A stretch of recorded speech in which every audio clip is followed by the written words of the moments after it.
College.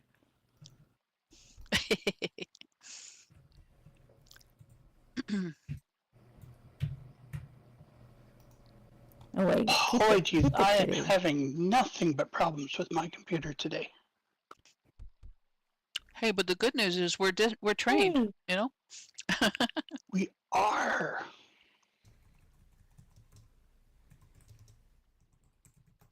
Okay, do I have enough seats? I do. Awesome. So far. So far, okay. You need to bear with. After all of this, I'm now the holdup. You know, go figure, right?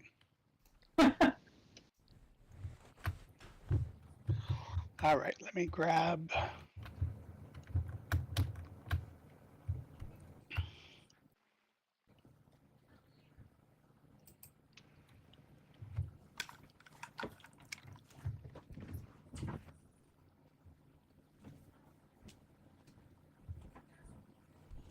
Oh my goodness. Okay, all right. So we're live, and of course, everybody's just heard me complain about everything on YouTube. So yeah, welcome to my life today. Hi, welcome everyone. We're doing something a little bit different today with the above the book, catching up with the thinkers session. We decided to invite all of our thinkers back in terms of a panel, general discussion about how things have gone over the last several years. And so I've got a few questions for our panel here, but what I would like to do is maybe starting from my left here, if everybody could just go through, introduce yourself, and what year you had received the Thinkerer Award.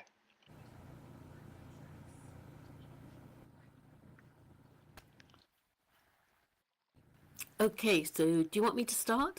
Yes, please. Yeah, so I'm Sheila Weber, outside Second Life, a faculty member in the School of Information, Journalism and Communication at Sheffield University in the United Kingdom. And here in Second Life, I'm leader of the Virtual Worlds Education Roundtable. And I think I got the Thinkerer Award, was it 2023? I think it was 2023. I'm not in my office, otherwise I could turn around and look at the award. Sheila, 2023 it was. There we go. You're a newbie. So next to you, I believe we have Gentle. Yeah, Gentle is the old bee in this group. I'm Gentle Heron. I'm much more widely recognized on the internet than my figure. And the founder of the virtual ability community. I am the 2015 Thinkerer Awardee.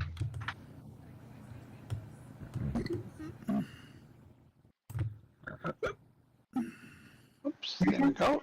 And I believe we have Zinnia's next. Thank you. Hi, I'm Renee Emiko Brock in the physical world. I am a professor at Peninsula College, teaching multimedia communications and art. And in Second Life, I am Zinnia Zauber, and I am one of the founders and board members for the Virtual Worlds Education Consortium and co-chair of the Nonprofit Commons. Okay, and Zinnia, you received your award in 2020? Oh my gosh, I forgot the most important thing. Yes, I know, my goodness. Okay, next to you, we have Lear. Hello, everyone. I'll paste mine into the chat. Let's see, for the transcriptionist. Let's see, I'm Cynthia Caloyne, Professor Emerita, teaching doctoral AI classes at Colorado Tech. I also teach business intelligence and computer science at Parker University.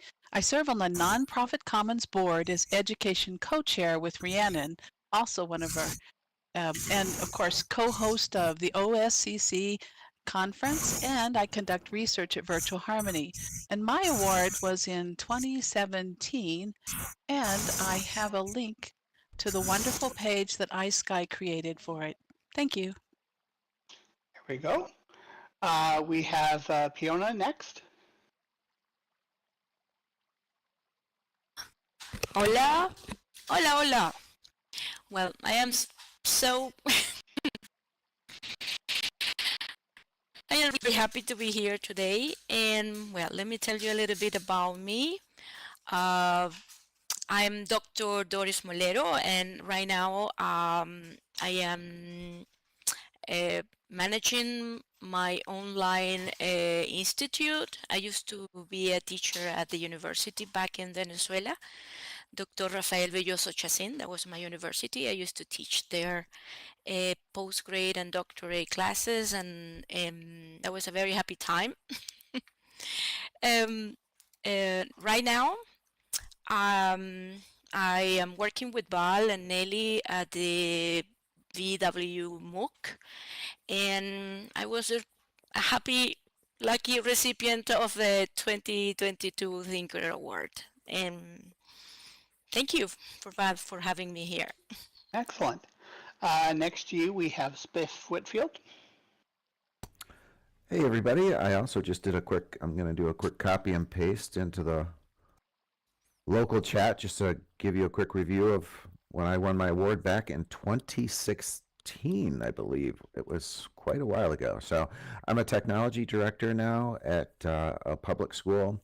When I did most of my work within the Virtual Pioneers, which is a group here in Second Life that goes on virtual tours of history places, and I was at I was doing technology integration around Western New York, and probably one of, I think, the biggest projects that I did was to do a recreation of the Anne Frank secret annex in OpenSim. So those were kind of the two big things in 2016. Thanks, everybody. Awesome. And then last but not least, we have Val Librarian. Yes, hi, thanks. I'm Valerie Hill, Val Librarian in Virtual Worlds. I'm a virtual world librarian, professor, researching meta-literacy in the metaverse. I've been at the community virtual library here almost 20 years. I can't believe that. And co-coordinator of the Virtual Worlds Education Consortium. I'm a 2028, we haven't even got there yet, 2018 recipient of the Thinkerer Award. And I must say I'm honored to be sitting near these colleagues who have all become really good friends. Thank you. Awesome. Well, as you probably have, well, our audience hasn't guessed, but I mean, you guys have guessed through email. What I'm going to do is I've got a couple of questions that I'd just sort of like to shoot out here, and we'll just sort of pick up the ball with each one and see where it sort of takes us, if that's okay with everyone. I'd like to start off with looking back and looking at some of the changes that have happened over time.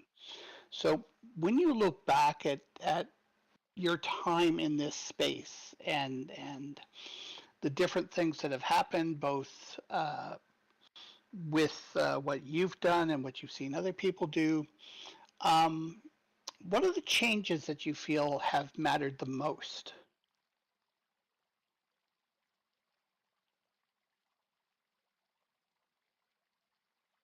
I was going to say, and I've just put a little note, that I was thinking that the things that have affected me most have been individual people who've arrived or departed, and sadly in some cases departed all their lives forever.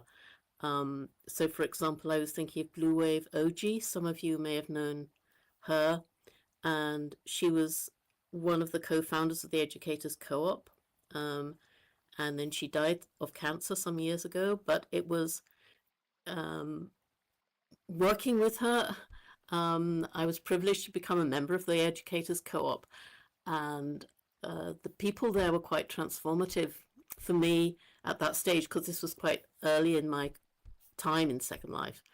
We did projects, education projects together, And then when she died and I found out about it and we all kind of mourned her together, that was quite a transformational moment in in that she, some of her last words had said, "Remember that it's real," and that brought home to me that Second Life was real. That's been one of the most kind of profound departures. But similarly, people I've worked with, because I new people arriving and discovering new things from them, learning from them, expanding my horizons, and then also people leaving and me missing them. I think actually it's the people that have been the biggest kind of change makers for me. I agree with you, Sheila. The people here are changing, and there's nothing much we can do about that. But I expected that, actually. What surprised me was the technology and the speed with which the technology is changing, both within Second Life and all the tech changes going on outside Second Life that can be used in Second Life. Zinnia? Thank you. I think the thing that I've observed is how people are becoming more efficient by working together. We all have these fantastic ideas and plans and so forth, and we share it out there, and we're like, oh my gosh, somebody else is interested in that too. And I see more and more partnerships and collaboration happening between communities and these individuals who are fantastic leaders willing to, co-lead and partner up, which I think then encourages more and more people to come in and try things out because they know they don't have to go it alone. It's pretty amazing.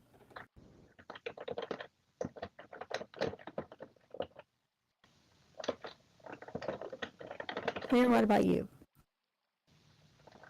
Here I am. Well, let's see. For me, I started in 2005 and I really ramped up my teaching in 2006. Back then, there was no voice. So the first change for me was when we added voice, because then I didn't have to go to external viewers, right? And or tools, and the tools were limited. We didn't have Zoom back then, right? And then next, Flexi. I know it sounds weird to say Flexi revolutionized my life, but it did. I need content that moves. There's something about movement that just makes everything come alive, okay?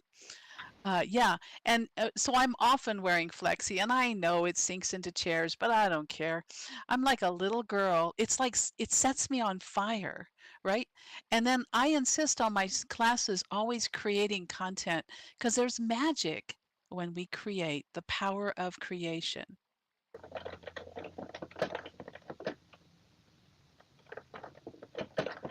Yeah. Fiona or Pio. You can call me Pio. Pio? Okay. Pio, Pio, Pio. Yes, this is how little chickens sound in Spanish. Pio, Pio. But my name is Pionia, my avatar's name. That is, it feels like it is my name too. Well, I always, when I first started in Second Life, what attracted me was not the technology, it was the community. It was people. It was meeting people, doing wonderful things that were new, things that I have never done before. The opportunity to exchange, grow, learn together. It was amazing, and it just has gotten better.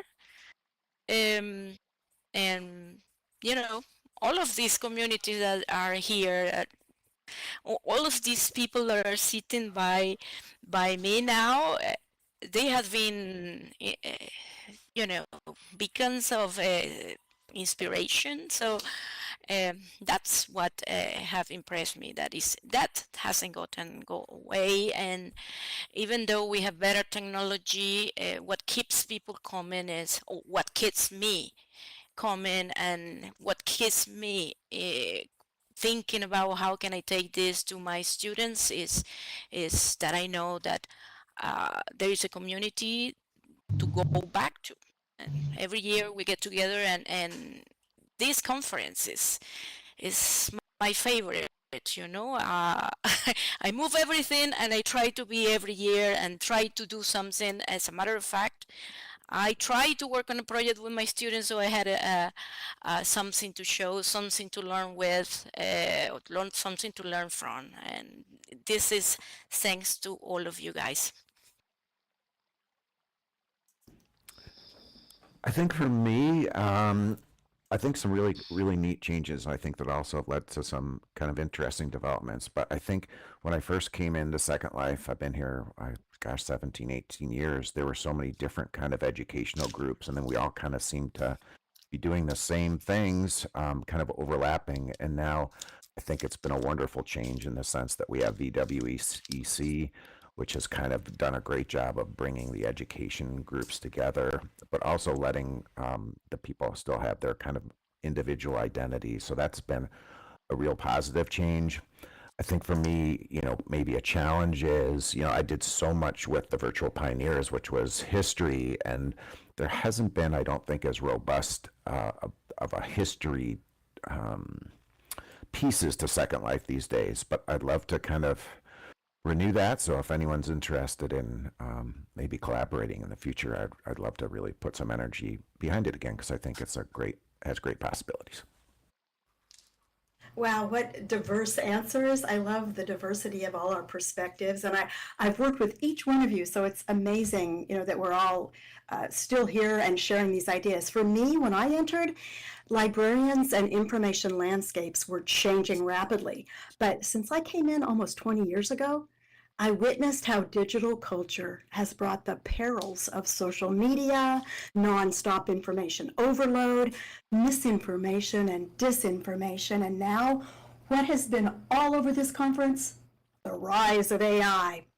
All of this is part of changing literacy. So that's why I remain here, to research that change and to help the next generation with meta literacy and digital citizenship. And for me, that helps me face the challenges ahead, the changes and challenges with hope, together with all of you right here, you real humans, where we have so many close friendships and so many great communities.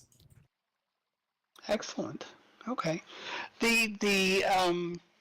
A lot of very interesting and diverse answers.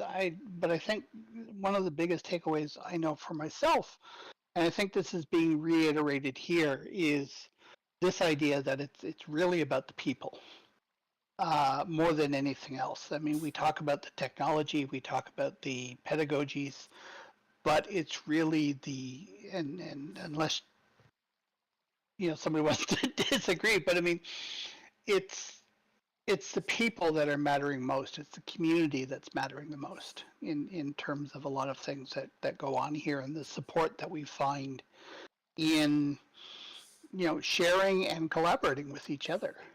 So I think those are sort of the takeaways that I've gotten from all your various perspectives. I do want to talk a little bit about the idea of space versus communities.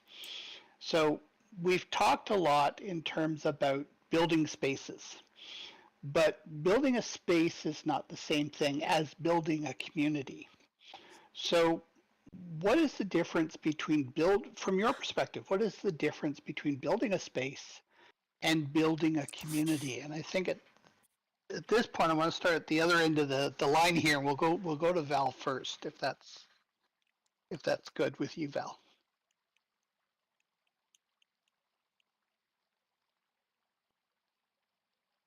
Sure, I was just typing something. Sorry about that. I'll go first this time. So, yes, I believe the metaverse is a real place. It's a place with presence. It's not an app, but it can be isolating without a community. So simulations and builds, they can come and go, but rich communities here, that's what brings the builds to life. Humans do not learn in isolation. They are meant to communicate with each other. So several people here on the panel already mentioned VWEC, which has sort of become the hub for teaching and learning. I look at it kind of as a community of communities, because there are so many rich communities here in Second Life. Yeah, I think, Val, you did a great job of answering that, and I I'll just kind of maybe add to it again, going from my experience with the Virtual Pioneers. It was that group of great people that really pulled together. You can't do anything here, like in most education environments, single-handed. So it really is nice to have a group of people that have a common purpose and pulling together. And again, I got that same sense of place at VWEC, and such a great group of people. And as you said, Val, like we're all friends up here.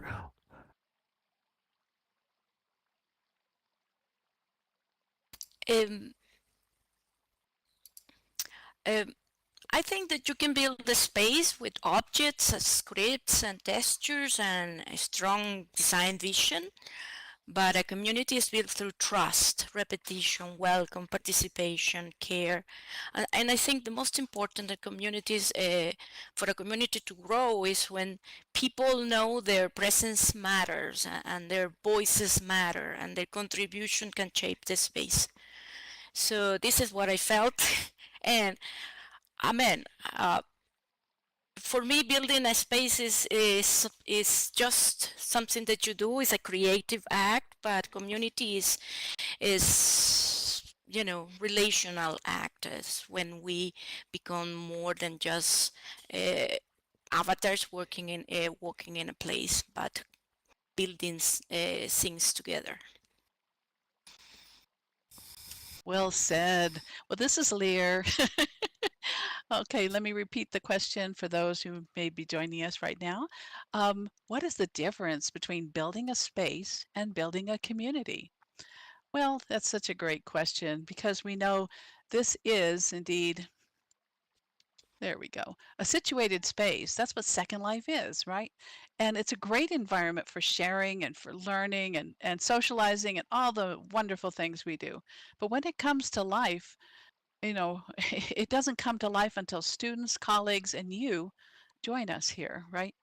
But what makes a community? Well, we build community by sharing and caring and connecting with each other and making mistakes and laughing at them, wearing a box on our heads, right? Let's face it, all of those things are important to community, aren't they? It's not the beautiful things you do, it's the wonderful ways in which you recover from mistakes. And I used to love sitting in World from 2006 to 2009. I did that a lot. Okay.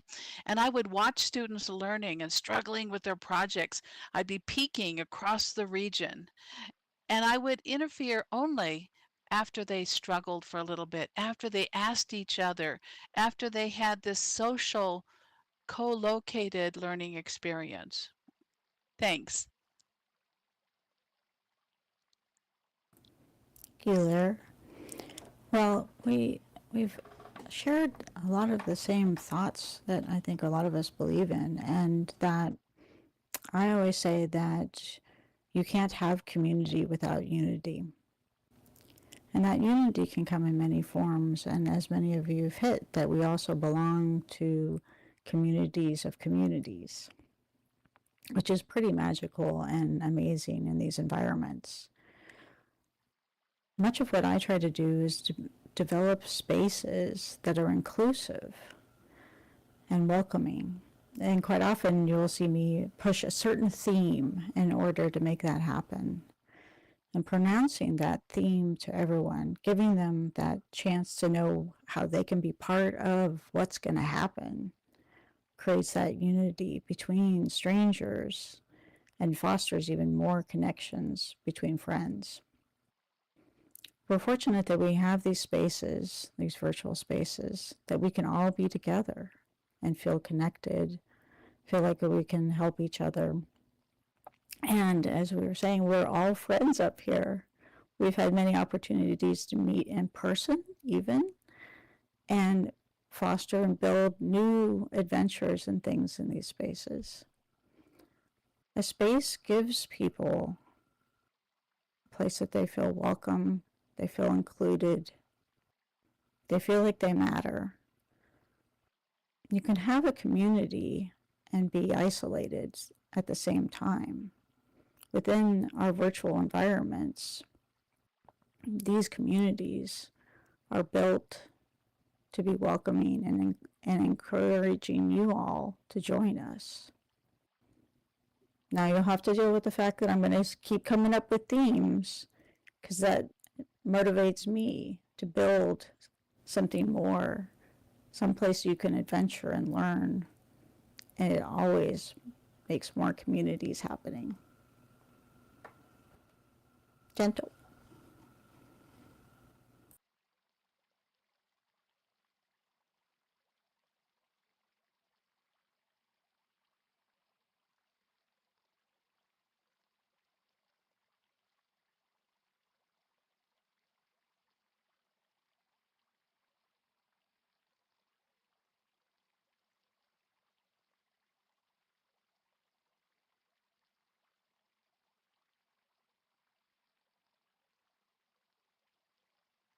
Well, it helps if I press the button hard enough.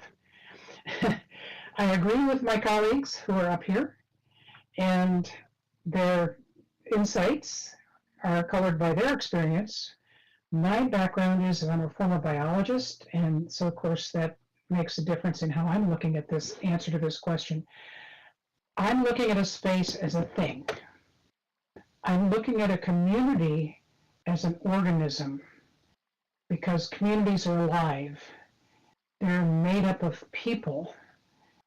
And when newcomers ask me how they're going to find people in Second Life, I tell them you're not going to find people at places. You're going to find people at events, because events are groups of people. And that's sort of an ephemeral community. Sheila?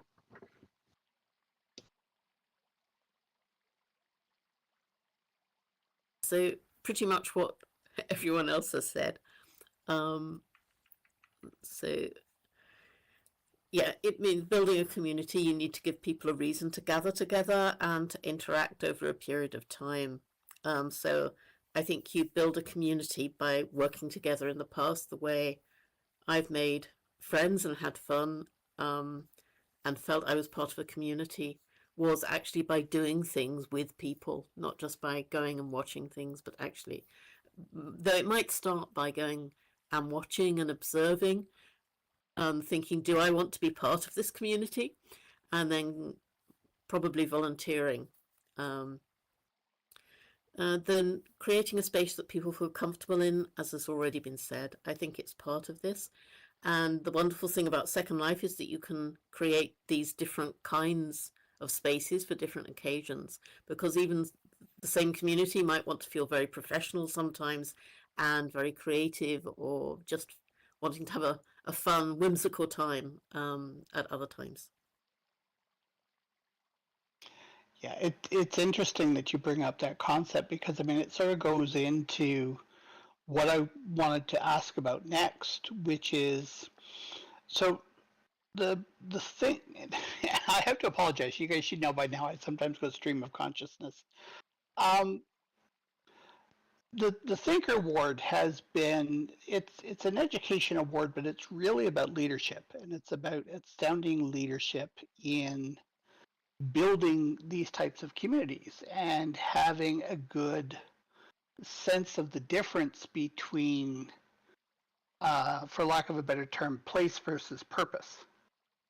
And you know, I'm hearing a lot of this in a lot of the various different answers. However, and Sheila, I think you sort of referenced this a little bit when you were talking about, you know, getting involved in volunteering as an initial step. Is this something I want to get involved with, right? So one of the harder parts of leadership is knowing what to hold on to and what to let go of, so that a community can continue to grow. So over the last several years, one of the things I'm curious about is, what have you had to let go of in order to help your communities grow? Because each of you is a phenomenal, outstanding leader in your own right, and that comes with some sacrifice in certain areas. And I'd be interested to hear about, you know, not only just what you maybe had to let go of, but what you actually held on to, right? And what became important to you in terms of making those decisions. Lear, I'm gonna pick on you this time. We're gonna start from the middle and then maybe go to to Pio after that, if that's okay. Hey, that sounds good. So he's asking specifically about community, and I think of Second Life as a monster community, and then we have all these sub-communities within it, right? That's really what Barbara Truman's research was about, was what makes us be vested and what makes the magic happen. And of course, in your question, you're wanting to know, what do we let go of, right? Well, I cannot attend everything in SL and in Open Simulator, and I'm in 9 different worlds, okay? Lear Lobo is everywhere, okay? And that's what Mal Burns used to say, who of course we are missing this year. And as a result, I miss common ground. I miss a lot of things. I miss the engagement clinics you're all holding, the 9 of them, because I am in other events at the same time with family members, etc. And I realized that I had to I couldn't go to every meeting. I couldn't go to everything, even though I wanted to. And you have to realize my first year here, I took my summer vacation and moved into Second Life. I moved my office. I moved everything I did. I abandoned email. I don't know if you've noticed it, but I abandoned it in 2006. The rest of you just haven't caught up yet, okay? And instead, I was fully integrated. It was breathtaking, but exhausting, right? And when I started noticing that I was losing friends and family, they were passing away, they were moving on to other things, I realized maybe it's time to also get a little life balance. So for me personally, I try to be deeply vested, but also I'm an introvert. I don't know if you know this. I'm a great role player, but I'm an introvert. This is my 390th talk in front of an audience at a conference. And it's not really a talk, right? It's just a conversation. But it's just the idea that I can't believe that places like this, communities like this, have empowered me to be able to speak when I was voiceless, when I was paralyzed and unable to share ideas comfortably publicly. So for me, we have community, but we also have life balance. And I remind my students of this all the time. Over to you, Xenia. Thank you. Oh, I suck at life balance. um, I think that, when we talk about, yeah, I do. I'm getting better. I have a new guide. My fiance is helping me with that one. The thing that really has struck me, as far as letting go of, really is to remind me that I'm an educator. I love to teach people how to do things. And that means that I need to teach my replacement. That I'm so excited to, share with everyone what I'm capable of doing. And I try to do it all, But it's more important to me now as a community leader is to find and guide and mentor and support someone who will take my place, and that they will do it however they wish to. We're all such brilliant creatures up here and out there, and I think it's so important to pass that on. At the same time, recognize that, when we came in world, we probably came in world to utilize what we were capable of and to learn more, right? And that I was happy to be here, to use my artistic skills, my skills to make things happen, and really to sharpen them and find another medium for me to be able to teach. And so to continually come back around and say, no, my job is to teach the next person, the next student, the next lover of these spaces to replace me and enhance this world in such a different and better way. Which direction are we going now, Phelan? Well, we'll go to gentle. Okay. Oh, okay. Gentle, it's on you. What I had to let go of was actually fear.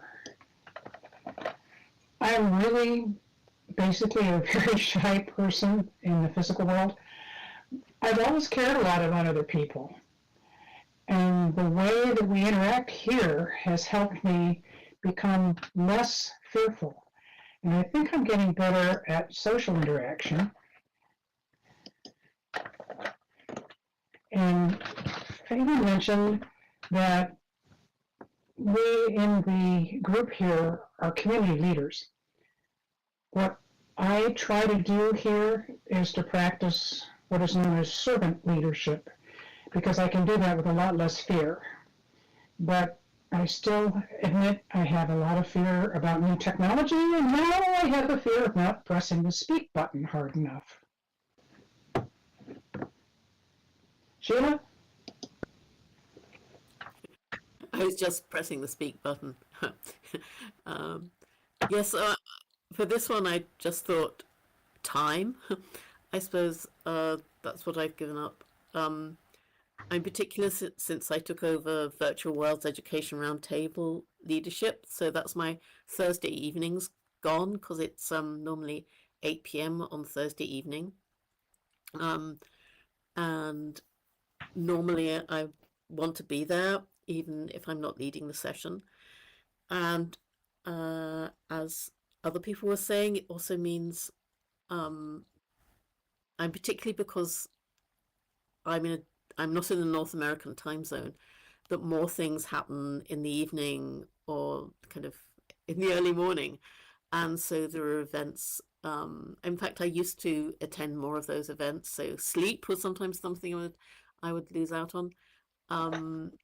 But I don't attend all the other events that I'd like to, because I'm having to do other things, because I'm still being paid to do a job which doesn't particularly include Second Life. And yes, and I want to keep in touch with friends and family. Yes, so time.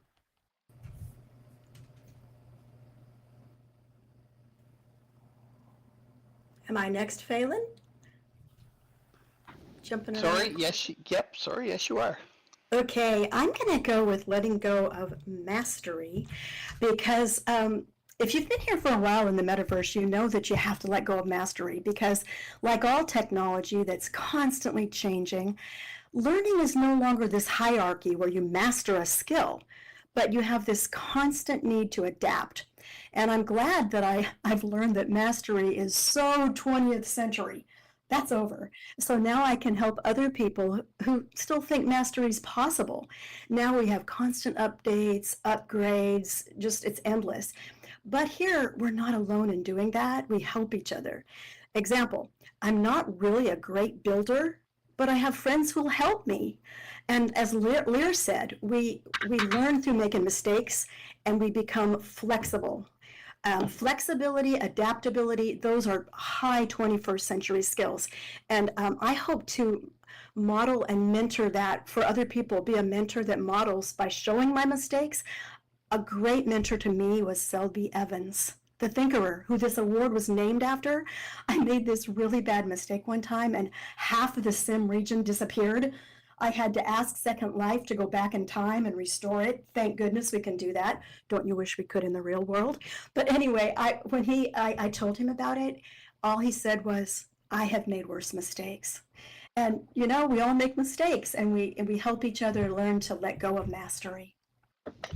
But before we go to Andrew, I want to sympathize with you a little bit, because when we built out Rockcliffe's first region that we had, we were all set to have a big party and go live, and I deleted half the region. So I completely understand when something like that goes wrong. It's just like, oh my God, what did I just do? So either way. Andrew. Okay. Such good answers. I think, for me, as people were talking, it occurred to me quite clearly that really the skills that I learned within these groups, from Virtual Pioneers to ISTE to, VWC, to all of these groups that I've been a part of here, they actually gave me great leadership skills within this world. I mean, they helped me further my career, to be honest with you. And so my most recent job, I moved from a tech integrator to a true leadership role in a school, being more of a tech director role. All of the skills that I learned here helped me. Now, the things I had to let go, being in a role that I was kind of new to, and being in a more leadership role was a little overwhelming. So I did have to give up some of my time and commitments here, which were challenges. But again, I'm so grateful for all of the things I've learned, and from all of the people, again, not only up here on the stage, but so many people in the crowd as well, that I've learned leadership skills from, that have truly enhanced my life. So with those leadership skills has come the things where you have to prioritize things that are valuable, and you really need to kind of simplify. And when you're in kind of a new role with lots of responsibilities, you kind of get a clearer focus on what you need to do. But I'm grateful to be a part of these communities and what I learn, and it's advanced my real world as well. Okay, so I guess it's my turn now. Let me tell you that all the experiences that I have lived here have helped me also in real life. We had the misfortune of had to emigrate, and many of the things that I have lived in Second Life, for example, the day that I received an email that said, "Oh, you had been nominated for," and I was like, "What?" How come this is possible? And I agree with Gentle that what I had to let go is to be afraid. I'm a language teacher. I speak Spanish. I don't speak English, and the language barrier here is like being with you, being with in this environment and in these communities that give people a space, give them opportunities, accept them no matter what, no matter what you look like. You can be, I always remember that the first time I came to BW, Best Practices in Education conference, I was like, oh my God, next to me there is a crow, and but this crow was a professor at a university, and that changed me a lot, okay, and that reflected in my practices in my classrooms, and that's why I don't know, when life put me in positions where I had to lead something, I just go for it, because I learned here that making mistakes, you advance, and keep on doing, and being in a community is what keep us all going ahead. So thank you very much for all of this. You're very welcome. It's wonderful to have all of you in terms of, like I said, the leadership positions that you are, the inspirations that you are to other people. Right. I think these particular types of things, these types of examples that you guys provide, is just so incredibly important. I'd like at the moment, I think we've got time for, we have just enough time for one more question here. And what I'd like to do is sort of bring us back to the present for a little bit. Where, and Pio, I'm going to start with you first, because we were going to go that direction, and then we sort of went the other way, but that's fine. So Pio, I'm going to start with you first. So where do you think our attention is most needed right at the moment? Like over the next little bit, what do we really need to sort of focus on, sort of like right now? Okay. Can you repeat the last part, because there was something here and I couldn't hear? Yeah, no worries. What does the community most need to pay attention to right now? Right now, to keep on being human. and being generous and being creative, because now we are competing against AI that is and you got crazy people around the world starting words and all that. So generosity and creativity and being human. So I think we're doing that really well. And I am very uh, hopeful that this will continue this way. So that's why I keep on coming back every year. Okay, Andrew? Okay. It's a really great question and kind of deep. I think, again, from my perspective, I'm kind of a social studies guy, a history person. I mean, my kind of hope that where things would go, and I'm still hopeful in this, is what Microsoft did with Minecraft and how they created kind of an educational platform from it. I was hoping that would blend into Second Life to create something like that, where we would have kind of a full education blend here in Second Life that would let you take courses or have like a sim that's dedicated to education and has challenges built within it. So that's kind of my thing that I would like to see and hoping for in the future. Okay, Val? Okay, and I'll just build on what you just said, both of you just said, because it's the reason that I'm continuing to stay here. I think the biggest concern for the near future is to understand the best ethical use of AI. It's just exploding. So I'm working with a researcher to help us all discuss that impact on education and bring that into Second Life. I'm trying to build an immersive experience around it at AI Mountain. It's AI right now. That's what's happening. It's essential that we explore that because, the next generation of kids have got a lot of changes ahead. And we need to figure out how to help them. They need foundational literacy before we hand AI over to them. We must pay attention to that. And like Pio said, preserving being human and not letting them fall for the idea that this simulated being is like a human being.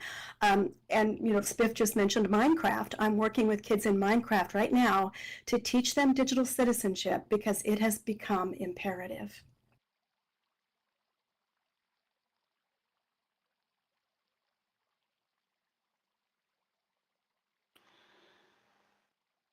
Okay, Sheila?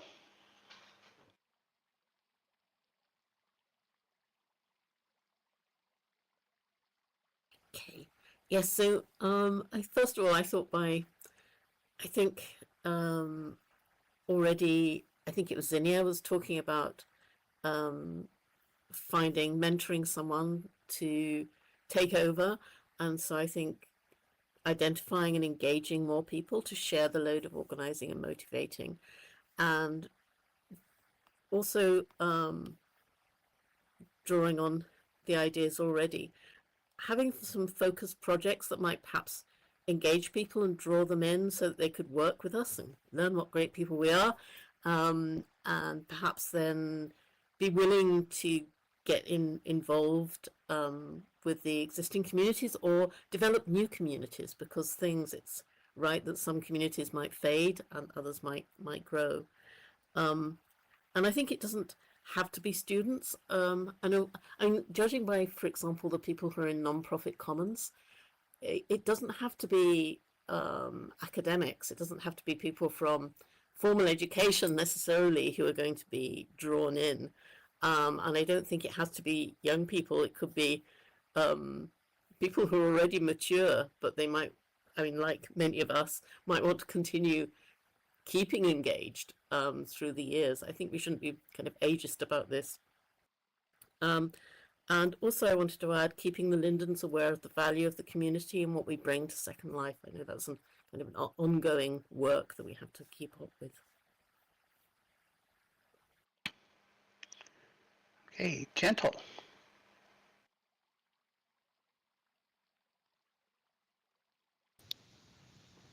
Well, I'm a person with a disability, and I recognize that Second Life is very adaptable. And in many ways, it's better at adapting for those of us with certain disabilities than the physical world is. And I've heard people say that Second Life levels the playing field.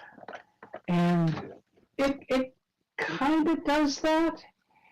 It does it in some ways, and one funny way that I think that it levels the playing field is that when hearing people have their voice turned off by Second Life or by a teleport or something problematic, then they learn what life is like because they're functionally deaf.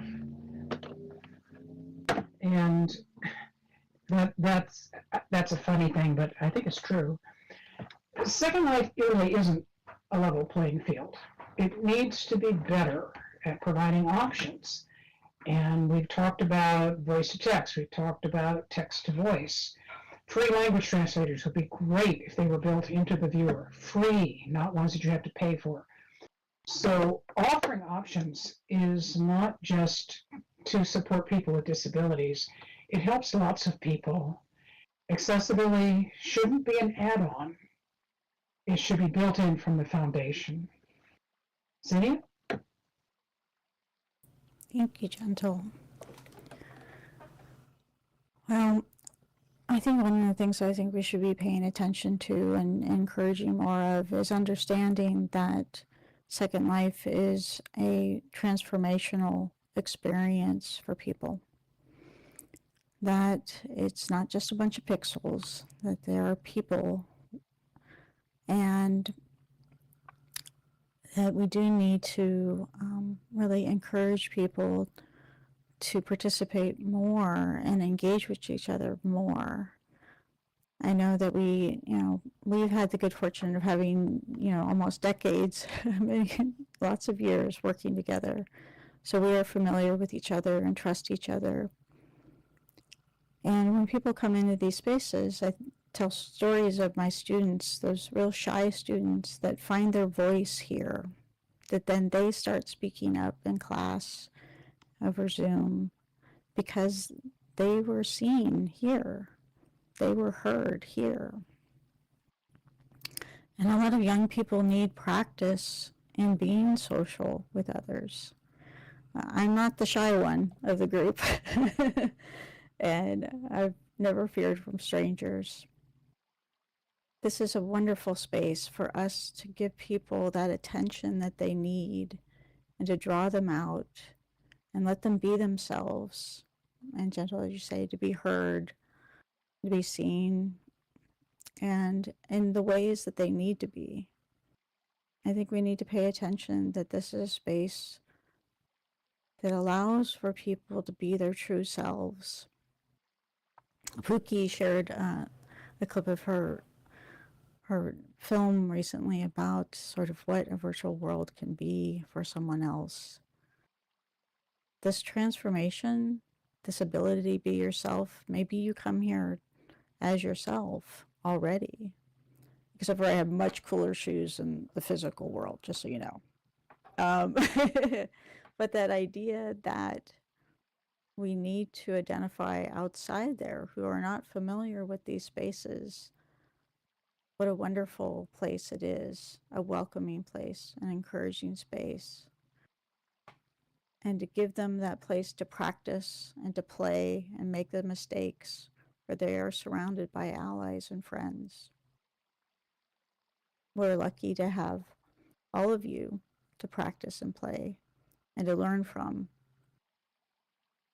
I think we need to spend more time with that. Oh, thank you, Val. Yeah.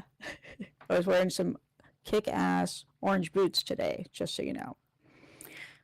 And Kevin, thank you for being a leader among us as well. You lead by example. Hear, hear. Well, I'll help wrap this up. So what does the community need to pay attention? Excuse me. We're closing with that last final thought. What I'd like to invite all of you to do is treasure these moments together. This is a fantastic conference. I'm on fire, which is the goal of a conference. It's to almost that evangelical gleam in our eyes where our energies are on fire. And of course, Philip Rosedale reminded us in both his keynote on Wednesday and at the OSCC 2024, he said community matters.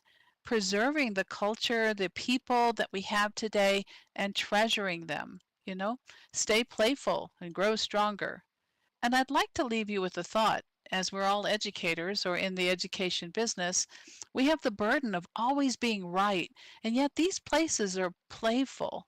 They remind us that it's okay to be fearless, to not always be perfect, to not have that burden. And on a closing thought, one of my heroes is Mark Twain, Samuel Langhorne Clemens, who said, "Always do right. This will gratify some and astonish the rest." Have a great conference. That was wonderful, and thank you, Zinnia. I mean, I think in my particular case, it's just sort of right place, right time more than anything else. But I appreciate the shout out.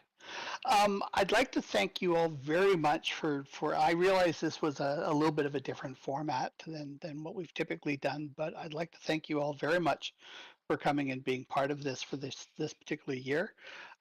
It's sort of apropos, notwithstanding the fact that Joyce was not able to join us for this particular session, but it's sort of apropos that we have an empty chair at the end because in about an hour, we're going to be adding another name to the Thinkers list. So that's going to get announced at the closing ceremony. And I'm hoping that that we're going to see some. I will drop a small tidbit, but I mean we're going to see some good things from him over the years as well. So it's wonderful to have um, so many people that are so interested not just in this platform but also in the communities that you lead, the students that you teach, and all the other people that you provide inspiration to. So again, I'd like to thank you all very much for this Thinkers Roundtable, and we will sort of close this off there because we got 4 minutes before the next presentation. Actually managed to get done on time. Yes, I know that's a shock, but we did it. And so thank you all very, very much.